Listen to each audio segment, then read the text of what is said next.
14లో 4200 జీతం అంగన్వాడీలకు ఉన్నప్పుడే మేము 1,50,000 ఇన్కమ్ లిమిట్ పెట్టాం. ఇవాళ 13,600 జీతం ఉన్నప్పుడు ఇన్కమ్ లిమిట్ ఎంత ఉండాలి? ఇన్ఫ్లేషన్ ఎంత పెరిగింది? ఆ రోజు ఇల్లు కిరాయి ఎంత, ఇవాళ ఇల్లు కిరాయి ఎంత?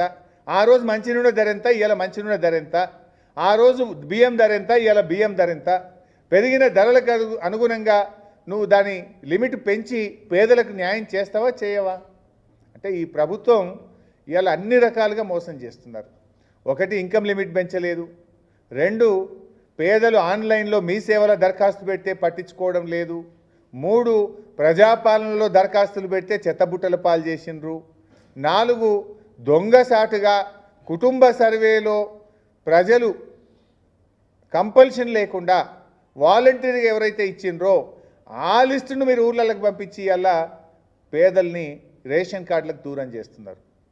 మీరే ఇలా రేషన్ కార్డు ఉంటేనే ఉచిత గ్యాస్ అనబడుతుంది, రేషన్ కార్డు ఉంటేనే ఉచిత కరెంట్ అనబడుతుంది, రేషన్ కార్డు ఉంటేనే ఇంకో పథకం అంటివి.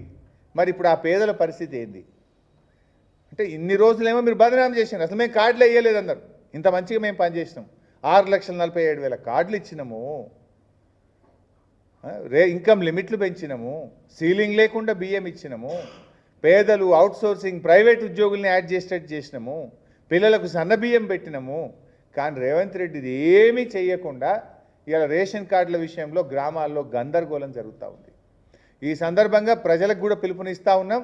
ఎల్లుండి 21వ తేదీ నుంచి గ్రామ సభలు ఉన్నాయి. గ్రామ సభల్లో ప్రశ్నించండి, కాంగ్రెస్ ప్రభుత్వాన్ని నిలదీయండి, అర్హులందరికీ రేషన్ కార్డులు ఇచ్చేదాకా నిలదీయాలని బీఆర్ఎస్ కార్యకర్తలు గట్టిగా వారికి అండగా ఉండాలని చెప్పి కూడా పిలుపునిస్తూ ఉన్నాం. ఇప్పుడు మళ్ళీ దరఖాస్తులు పెట్టమంటుండ్రు. నిన్న మా నియోజకవర్గంలో ప్రజలు అడిగితే మళ్ళీ దరఖాస్తు పెట్టి ఎన్నిసార్లు పెట్టాలి నాయన నీకు? మీ సేవలో పెట్టినాం, ప్రజాపాలనలో పెట్టినాం, ప్రజాపాలనలో పెట్టి ఏడాది అయింది. మళ్ళీ ఏడాది తర్వాత మళ్ళీ మండల ఆఫీస్ పోయి దరఖాస్తు పెట్టమంటుండ్రు. ఏడాది నిండినాక ఇప్పుడు మళ్ళీ కొత్త దరఖాస్తు పెట్టాలి. ఏడాది కింద పెట్టిన దరఖాస్తు ఏమైందో ముందు సమాధానం చెప్పు రేవంత్ రెడ్డి. మళ్ళా సిగ్గు లేకుండా మళ్ళీ దరఖాస్తు పెట్టమని ఎందుకు అడుగుతున్నావు?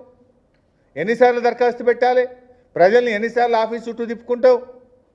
సో షరతులు లేకుండా ఆన్లైన్లో ఉన్న మీ సేవ దరఖాస్తులను, ప్రజాపాలనలో పెట్టిన దరఖాస్తులను, కుటుంబ సర్వేలో పెట్టిన అన్నీ కూడా పరిగణలోకి తీసుకొని సర్వే చేసి అర్హులైన వారందరికీ రేషన్ కార్డులు ఇవ్వాలని చెప్పి బీఆర్ఎస్ పార్టీ డిమాండ్ చేస్తుంది. దీనిపైన రేవంత్ రెడ్డి గారి ప్రభుత్వానికి ఒక బహిరంగ లేఖ కూడా ఈరోజు రాయడం జరుగుతూ ఉంది.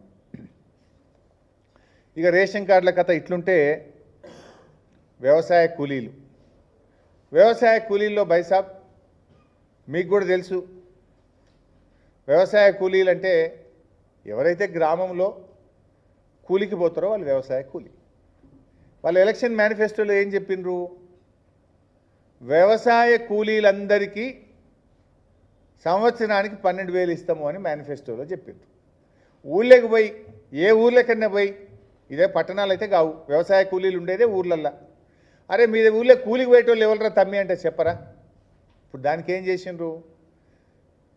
గ్రామ ప్రజలకు సంబంధమే లేదు, గ్రామంలో దరఖాస్తే తీసుకోలేదు. హైదరాబాద్లో పంచాయతీరాజ్ కమిషనర్ ఆఫీస్కి వెళ్ళి ఉపాధి హామీలో ఎందరు పనిచేస్తారో లిస్టు తెప్పించుకున్నారు. ఎంతమంది పనిచేస్తారు ఉపాధి హామీలు అంటే? ఈ రాష్ట్రంలో 52 లక్షల కార్డులు, 1,04,00,000 మంది కూలీలు ఉన్నారు. 1,04,00,000 మంది కూలీలు ఉన్నారు ఈ రాష్ట్రంలో. దానికి ఏం పెట్టిండ్రు? కంప్యూటర్ల 20 రోజులు పనిచేసిన వాళ్ళు ఎందరో చెప్పుండ్రి అని కంప్యూటర్ని అడిగితే ఈ 1,04,00,000లో ఓ 25 లక్షల మంది 20 పని దినాలు